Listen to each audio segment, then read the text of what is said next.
susunod natin ay si Juan de la Cruz. Juan de la Cruz. Juan, Present po.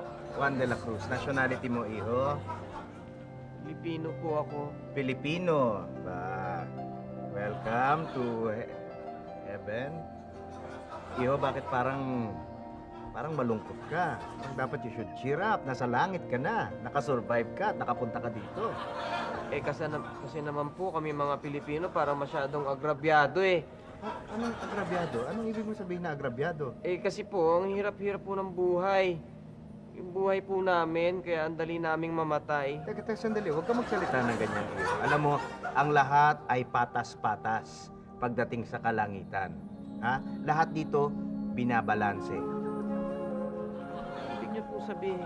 Binabalanse. Kagaya halimbawa ng nagrereklamo ka ng Pilipinas, masyadong ganito, Hindi eh. Ang Estados Unidos, ang States, nakita mo, napaka-progresibong bansa. Opo. Di ba? Parang blessed na blessed sila. Pero nagyayelo doon. Lumalamig. At maraming namamatay dahil sa lamig. Yun namang lugar ng Middle East at ng Africa, kung papansinin mo, parang napakainit, hindi ba, iho? Opo. Maraming namamatay sa init.